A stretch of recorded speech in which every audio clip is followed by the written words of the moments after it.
Sa ngalan ng Ama, ng Anak, at ng Espiritu Santo. Amen. Sumainyo ang Panginoon. At sumaiyo rin. Mga kapatid, minsan pa tayo ay lumalapit sa Diyos, nagpapatulong sa ating mga pinagdadaanan. Pero magiging magaan lang ang ating nararamdaman kung hindi natin aalisin ang ating tingin sa Diyos. Sa mga pagkakataon na kung saan tayo'y nakatingin sa ating mga problema, kaya lalong bumigat ang ating mga kalooban. Tayo'y pabalik-balik nakatingin sa ating mga tukso, kaya naman tayo'y nagkakasala. Sa mga pagkakataon na tinignan natin ang ating mga takot at tinaalala sa buhay, kaya naman nanghina ang ating pananampalataya. Aminin natin ang ating mga pagkakasala para tayo ay kahit nakakaunti lamang ay maging karapat dapat makatanggap sa mga banal na misteryo.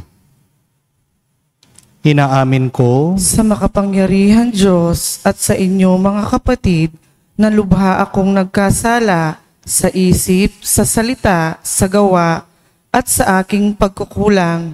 Kaya isinasamo ko sa mahal na Birheng Maria, sa lahat ng mga anghel at mga banal, at sa inyo mga kapatid, na ako'y ipanalangin sa Panginoong ating Diyos. kaawaan tayo na makapangyarihang Diyos, patawarin tayo sa ating mga kasalanan, at patnubayan tayo sa buhay na walang hanggan. Amen. Panginoon, kaawaan mo kami. Panginoon, kaawaan mo kami. Kristo, kaawaan mo kami. Kristo, kaawaan mo kami. Panginoon, kaawaan mo kami. Panginoon, kaawaan mo kami. Manalangin tayo. Ama naming makapangyarihan, lakas ka na mga walang inaasahan, kundi ikaw. Ang pagluhog namin ay iyong pagbigyan, sapagkat kami mga tao lamang. Napawang mahihina kapag iyong iniiwan. Kaya naman kami lagi mong tulungan upang sa pagtupad ng iyong mga kautusan, ikaw ay aming mabigyang kasiyahan. Sa aming iniisip at ginagawa araw-araw, sa pamagitan ni Jesucristo, kasama ng Espiritu Santo, magpa sa walang hanggan. Amen.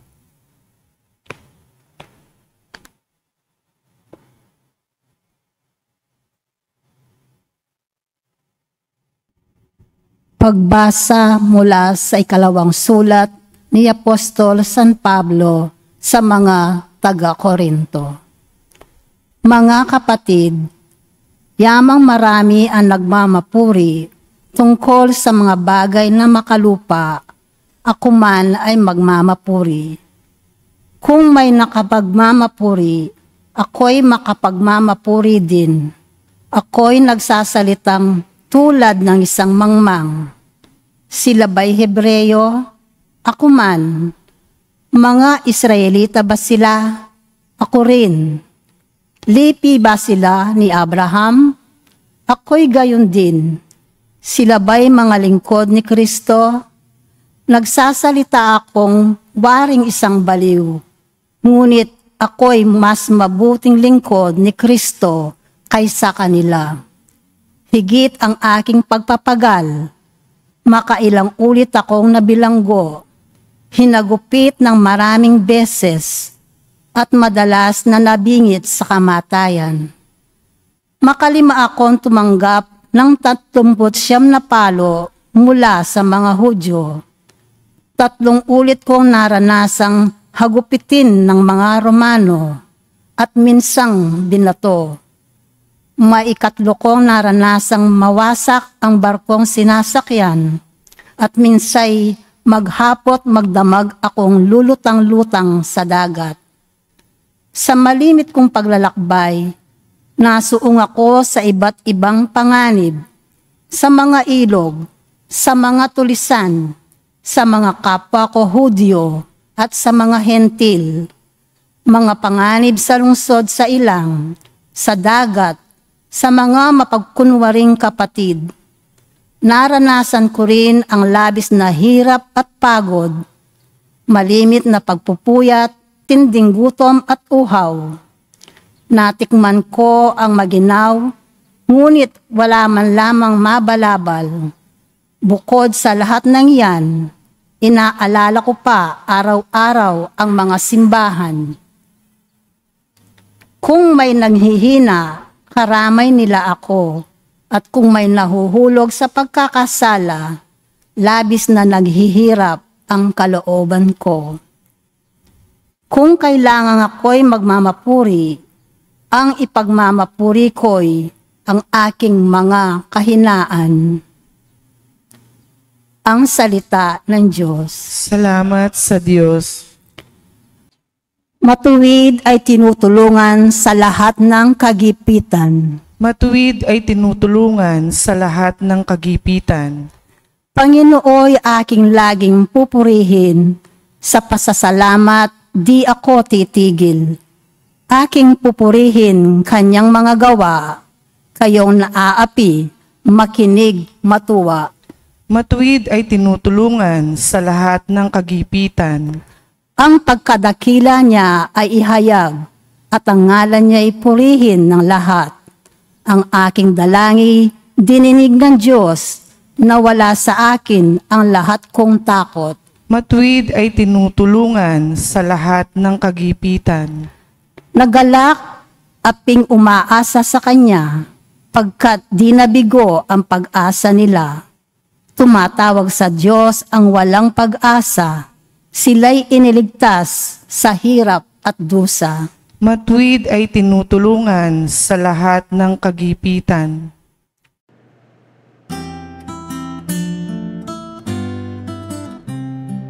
Alleluia, alleluia, alleluia, alleluia, alleluia, alleluia, alleluia,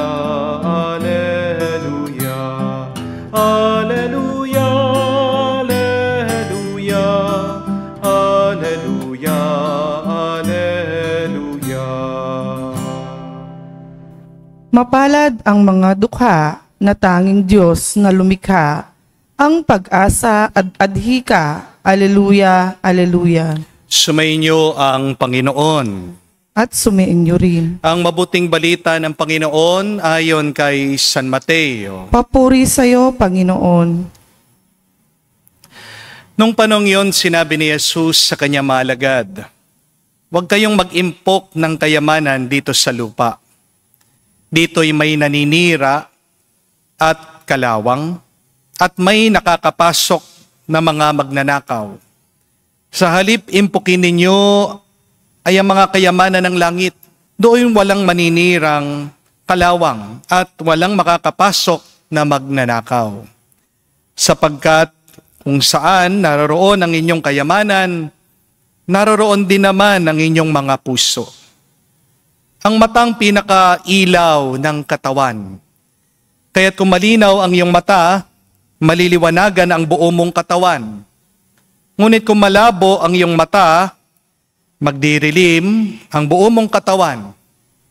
Kaya't kung ano ang liwanag na nasa iyo, ay kadiliman pala, napakadilim niyan." Mga kapatid, ang mabuting balita ng ating Panginoon. Pinupuri ka namin, Panginoong Hesukristo. Magandang araw po muli sa inyong lahat. Alam niyo po ba, sa lahat ng nilikha ng Diyos, ang tao ang pinaka-kakaiba.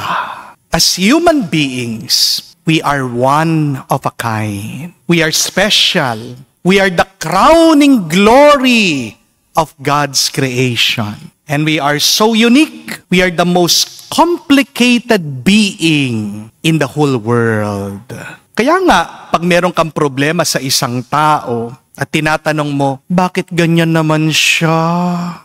Wala naman akong ginawang masama sa kanya. Bakit ganyan ang ginagawa niya? Hindi ko siya maintindihan, hindi ko siya maunawaan. Kapatid, unawain mo at tandaan mo, ang tao, kakaiba talaga. Magkakaiba tayo.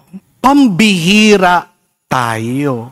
At walang dalawang tao ang magkapareho. Amen? Pero, isa sa mga pinakakakaiba talaga sa ating mga tao ay yung ating paggamit sa ating mga mata at isip. One unique thing about us is how we use our eyes and our minds. Ganito niyo po unawain ang inyong mga mata at isip. Kumbaga po sa computer o sa gadget, ang iyong mga mata ay ang hardware. Ang mata mo ay ang iyong screen. I-on mo yung gadget, liliwanag, di ba? Para mga mata, buksan mo, magliliwanag ang nakikita mo, ang iyong mundo, ang nasa loob mo. Pero ang isip ng tao, kumbaga sa gadget at computer, yan ang program. Yan ang app. Yan yung software o operating system. Kaya okay lang, wag kang mag-alala. Kung magka-virus, masira yung software. Basta't malinaw yung screen, basta't maayos yung hardware ng computer, maayos din yung gamit, yung computer mo, yung gadget mo. Pero, kapag nasira na yung screen, yung hardware, kahit na gumagana pa yung programa, yung software doon sa loob, malaking problema. Hindi mo na magagamit ang gadget mo. Di po ba? Ganyan din pagdating sa ating mga tao. Minsan, nagkaka-virus ang ating mga isip. Kapag nadidepress ka, kapag nagagalit ka, kapag nag-aalala ka. Pero, basta't maayos ang mata mo, ang screen mo, ang hardware mo, basta't nakatingin ka sa Diyos na mabuti at nagpapabuti sa'yo, may pag-asa pa.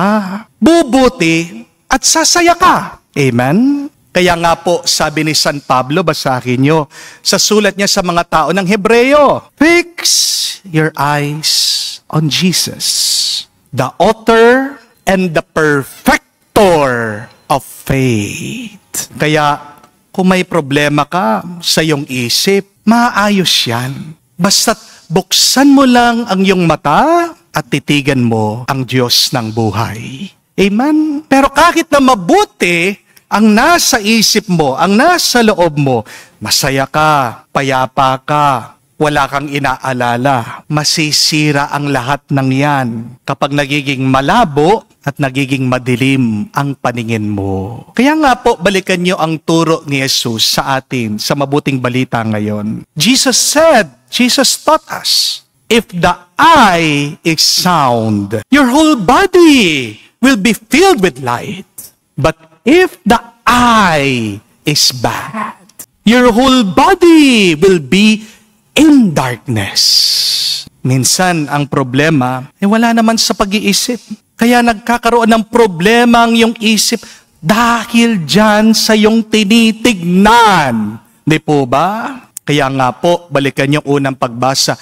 Napakaganda. Kaya nga, kahit na sa unang dinig, parang nagrereklamo si San Pablo. Ang dami niyang naranasan na pagdurusa, nakulong siya, binugbog siya, na-shipwreck siya, wala siyang pera. Pero masaya siya kasi palagi siyang nakatingin sa Diyos. Ang tanong, maayos ba ang iyong mga mata? Nakatingin ka ba sa Diyos na mabuti, sa Diyos na nagmamahal sa iyo, sa Diyos na nagbibigay sa iyo ng pagpapala araw-araw? Kaya nga, ang una pong pinupunteriya, ang unang tinitira ng demonyo ay ang paningin ng tao. Bakit napasugal? Kasi puro advertisement ng online gambling ang nakikita. Bakit nagloko yung mister, yung asawa? Kasi habang nagpe-Facebook, napadaan dun sa feed niya yung dating girlfriend niya. Isang tingin lang, subukan nga, i-message, sumagot naman. Ayun, doon nag-umpisa. Bakit hindi ka pumapayat? Kasi kahit na exercise ka. Pagkatapos, napadaan ka sa fast food. Nakita mo yung hamburger. Di po ba? Ang masamang buhay ay nag-uumpisa dun sa masama mong tinitignan dyan sa buhay mo. The devil destroys our mind by using our eyes. Hindi ko po alam kung kilala niyo si Samson. Kung nagbabasa po kayo ng Biblia, alam niyo po yung kwento ni Samson. Makikita niyo po ang kwento niya dun sa libro ng Hukom, the Book of Judges. Si Samson po ay isang hukom ng Israel. Ang mga hukom po nung unang panahon sa bayan ng Israel ay sila yung mga namumuno, sila yung mga leader ng mga panahon na wala pang hari ang Israel. Alam po natin karamihan ang kwento ni Samson. Malakas siya, hindi siya kayang talunin ng mga kaaway niya, mga Pilisteo. Pero para magwagi ang mga kalaban ni Samson, anong ginawa nila? Kumuha sila ng babae. Ano pong pangalan ng babae? Si Delilah. Ayan. Alam na natin ang kwento. Samson and Delilah. Akala po ng iba, si Delilah ang talagang dahilan bakit nanghina si Samson. Pero basahin niyo po ang inyong mga Biblia, ang salita ng Diyos. Judges chapter 16, ang nakasulat dito, binulag si Samson. Dinukot yung mga mata niya. They plucked his eyes. At nung wala na daw makita si Samson, doon siya naging lampa. Ang akala ng marami, ang nagpapalakas talaga kay Samson ay yung mahaba niyang buhok. Dahil daw nung pinutol, ginupit yung buhok niya, doon na pumayat, doon na nanghina si Samson. Pero hindi. Ang talagang nagpapalakas kay Samson ay yung kanyang paningin, yung kanyang titig sa Diyos na nagpapalakas sa kanya. At nung hindi na nakikita ni Samson ang Diyos, nung madilim na ang kanyang paningin, doon na siya nawala ng lakas. Ang ganda po ng aral, no? Na tinuturo sa atin dito, mga kapatid. Ang mga kaaway natin, lalong-lalo na, ang kaaway natin, ang demonyo. Alam niyang lakas natin eh. Pero para matalo niya tayo, anong gagawin niya? Sisirain niya ang paningin natin. Dahil kapag bulag ka, makakalimutan mo kung gaano kalakas ang Diyos na nagpapalakas sa iyo. Pero ito po ang mabuting balita. Kahit na paano sirain ng kalaban ang iyong paningin, ang Diyos ang mananatiling liwanag mo. Dahil tandaan niyo po, anong unang-unang ginawa ng Diyos? Liwanag. The first thing that God created is light. Nung nagkaroon ng liwanag, naayos ang lahat. Nung nagkaroon ng liwanag, nagkaroon ng buhay. Napansin niyo po yan. Walang kaayusan sa buhay mo kung madilim ang iyong nakikita. Kung nabubuhay ka sa dilim. Ang Diyos hindi nawawala kahit nasira ang buhay mo. Kaya nga, pinapaalala din ni Jesus, huwag tayong mag-iipon ng kayamanan dito sa mundo na masisira ng kalawang na mananakaw lang. Ang Diyos, kahit nagaano kasama, kabigat ang iyong mararanasan, siyang kayamanan mo at hindi kanya iiwan. Ikaw lang naman madalas ang nang iiwan sa kanya. Amen? Mag-ingat din po tayo. Baka tayo'y nabubulag ng kayamanan. Ayan, isa sa mga madalas na ginagamit ng demonyo para hindi natin makita ang Diyos. Ang pera, ang kayamanan. Dahil kapag puro na lang pera ang iyong iniisip, pera na lang ang iyong sinasamba. Huwag kang magpapabulag sa pera. Dahil ang Diyos, pwede kanyang bigyan at pagkalooban higit sa pera. Kung magdadasal ka, kung mananampalataya ka, kung aasa ka sa Kanya. Amen? Kaya nga po, araw-araw, isang magandang dasal. Pray this every day. Say, Lord, give me eyes to see you clearly, that I may love you more dearly, that I may follow you more closely. Isang magandang dasal po yan. Para araw-araw, tayo'y pagpalain, tayo'y palakasin niya. Sabihin mo ngayon, Panginoon, bigyan mo ako ng malinaw na mata para mas mahalin kita ng taos at masundan kita ng lubos. Amen. Hinahamon tayo ni Jesus na mag-ipon ng kayamanan sa langit kaysa sa kayamanan sa lupa. Ituon natin ang ating mga puso sa kalangitan sa ating panalangin. Ating sabihin, Panginoon, dinggin mo kami. Panginoon, dinggin mo kami. Ang simbahan naway gawing malaya ang mga kalalakihan at kababaihan sa pagkaalipin sa materialismo sa pamamagitan ng pagtuturo sa kanila ng mga bagay na pinahahalagahan ng kaharian ng Diyos. Manalangin tayo sa Panginoon. Panginoon, dinggin mo kami.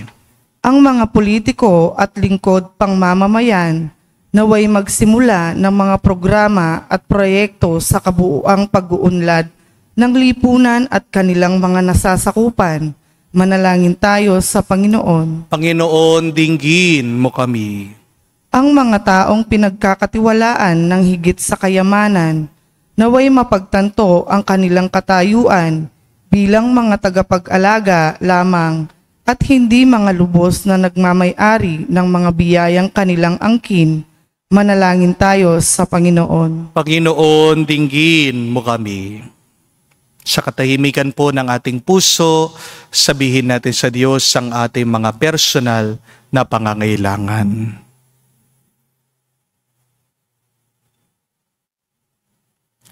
Ama naming nasa langit, hindi nagbabago, kumukupas ang iyong pag-ibig sa amin.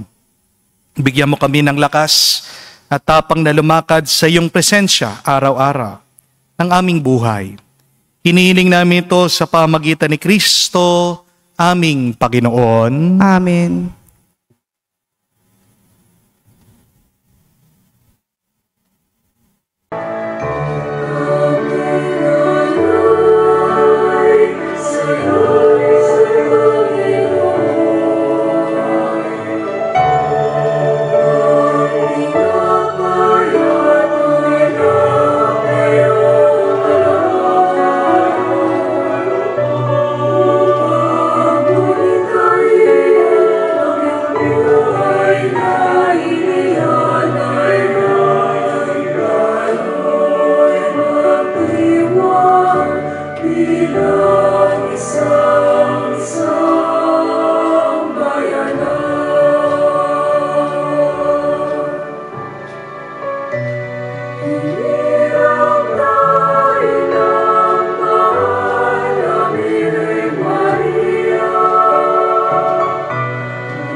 Manalangin kayo mga kapatid para ang ating mga paghahain ay kalugdan ng Diyos amang makapangyarihan. Tanggapin nawa ng Panginoon itong paghahain sa iyong mga kamay sa kapurihan niya at karangalan sa ating kapakinabangan at sa buong sambayanan niyang banal. Ama naming lumikha, kami ginawa mong angking katauhan na dapat pakanin at pangalagaan. At iyong dinudulutan ng banal na pakikinabang. Ipagkaloob mong kami huwag maggulang sa mga inuukol mo sa aming kapakanan. Sa pamagitan ni Jesucristo kasama ng Espiritu Santo, magpa sa walang hanggan. Amen. Sumainyo ang Panginoon. At sumaiyo rin. Itaas sa Diyos sa inyong mga puso at diwa. Itinaas na namin sa Panginoon. Pasalamatan natin ang Panginoong ating Diyos. Marapat na siya ay pasalamatan. Ama naming makapangyarihan, tunay nga marapat ikaw ang aming pasalamatan sa pamagitan ni Jesucristo na aming Panginoon. Utang na loob ang nagbunsod upang gunitain ang kamatayan niya para sa kami buhayin. Pagtitiwala ang sanhi ng ligayang di malilimot sa pagkabuhay niya sa amin kaloob. Pag-asang dahilan na pagiging handa para sa pagbabalik niyang totoong dakila.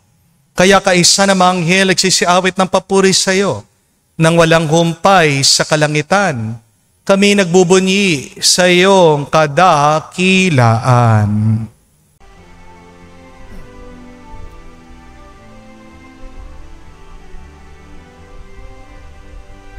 Santo, Santo, Santo, Panginoong Diyos ng mga hukbo, napupuno ang langit at lupa ng kadakilaan mo.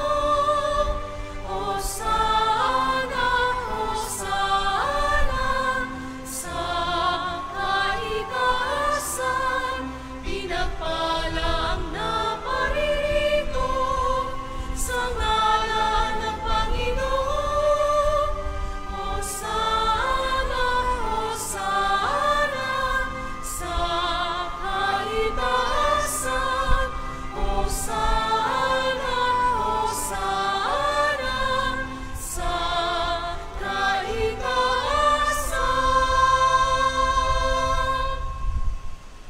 Ama naming banal, ikaw ang bukalan tanang kabanalan.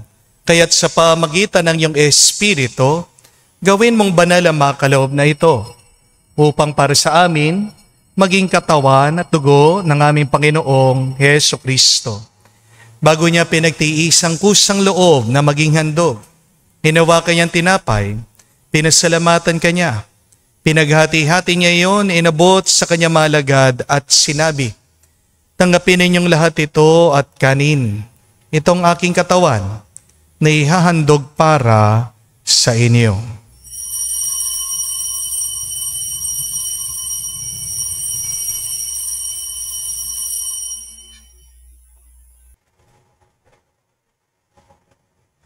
Gayon din naman nang matapos ng hapunan, hinawakan niyang kalis. Muli kanyang pinasalamatan. Inabot niya ang kalis sa kanya malagad at sinabi, "Tanggapin ninyong lahat ito at inumin. Itong kalis ng aking dugo, ng bago at walang hanggang tipan. Ang aking dugo na ibubuhos para sa inyo at para sa lahat, sa ipagpapatawad ng mga kasalanan. Gawin ninyo ito sa pag-alaala sa akin."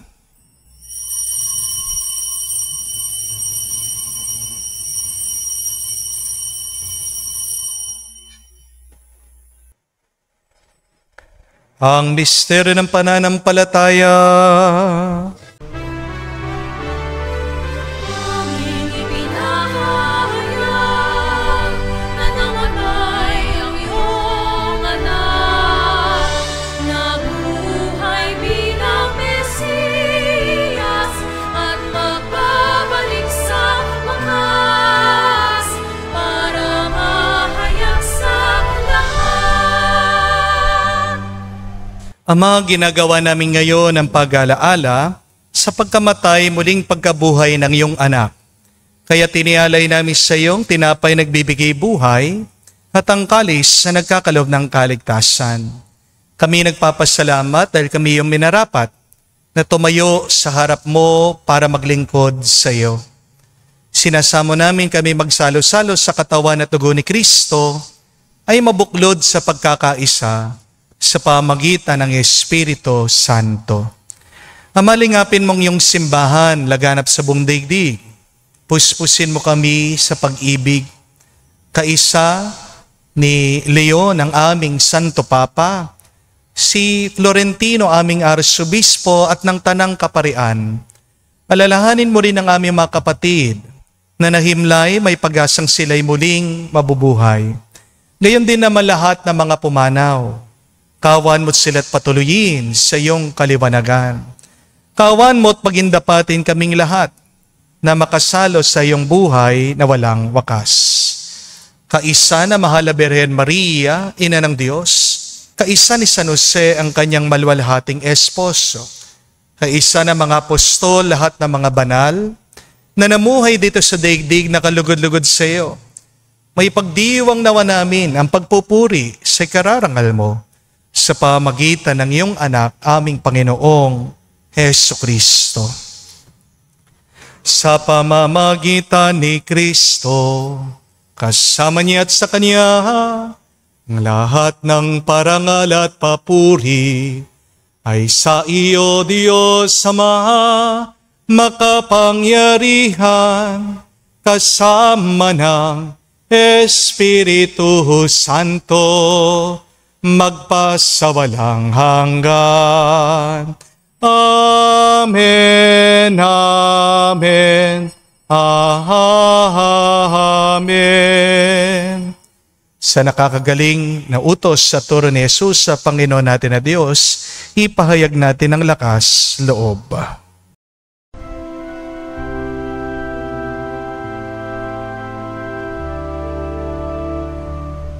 Ama namin, sumasalangit ka, sambahin ang ngalan mo, mapasa amin ang kaharian mo, sundin ang loob mo dito sa lupa, para nang sa langit. Bigyan mo kami ngayon ng aming kakanin sa araw-araw, at patawarin mo kami sa aming mga sala, para ng pagpapatawad namin sa nagkakasala sa amin. At huwag mo kaming ipahintulot sa tukso, at iadya mo kami sa lahat ng masama. Hinihiling namin kami adya sa lahat na masama, pagkalooban ng kapayapaan araw-araw, iligtas sa kasalanan, ilayo sa lahat ng kapahamakan, samantalang aming pinanabikan ang dakilang araw ng pagpapahayag ng tagapagligtas naming si Hesu Kristo. Sapagkat sa iyo ang kaharian at ang kapangyarihan at ang kapurihan magpakailanman. Amen. Panginoong Hesu Kristo, sinabi mo sa mga apostol, kapayapaan ang iniiwan ko sa inyo, ang aking kapayapaan, binibigay ko sa inyo. Tungayan mo ang aming pananampalataya at huwag ang aming pagkakasala. Pagkalooban mo kami ng kapayapaan at pagkakaisa ayon sa iyong kalooban. Kasama ng Espiritu Santo, magpa sa walang hanggan. Amen. Kapayapaan ng Panginoon ay laging sumainyo. At sumaiyo rin. Magbigayan po tayo ng kapayapaan sa bawat isa. Peace with you po, kapayapaan po sa inyong lahat.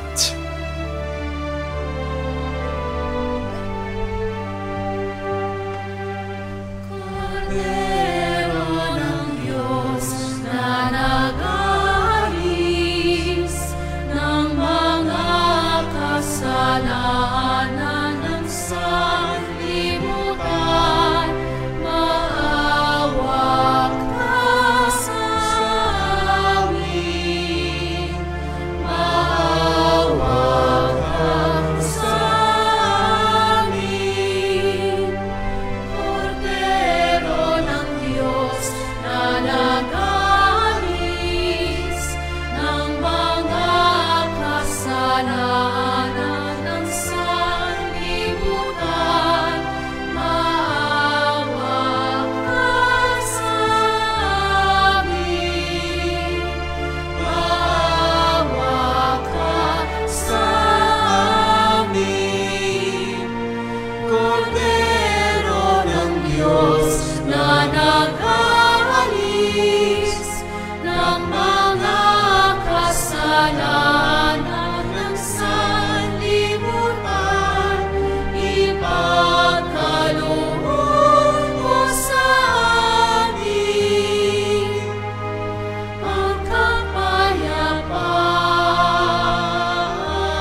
Mga kapatid, naririto ang ating Panginoong Jesucristo, ang Kordero ng Diyos.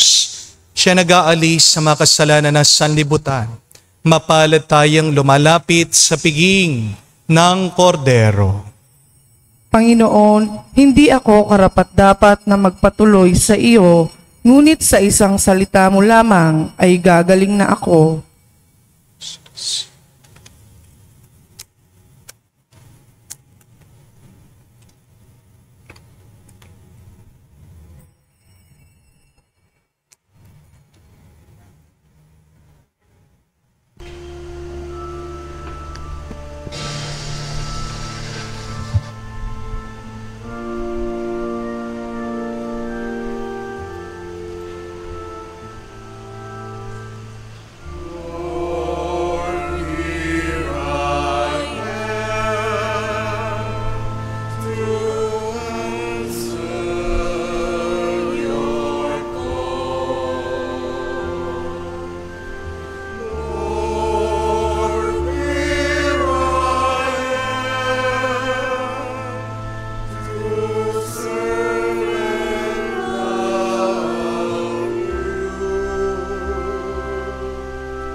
Manalangin tayo. Ama naming mapagmahal, ang pinagsasaluhan naming banal na pakikinabang na nagpapahiwatig ng iyong pakikisa sa tanang naritong nakikipagdiwang ay magdulot nawa ng pagkakaisa sa iyong sambayanan. Sa pamagitan ni Jesucristo kasama ng Espiritu Santo magpa sa walang hanggan. Amen.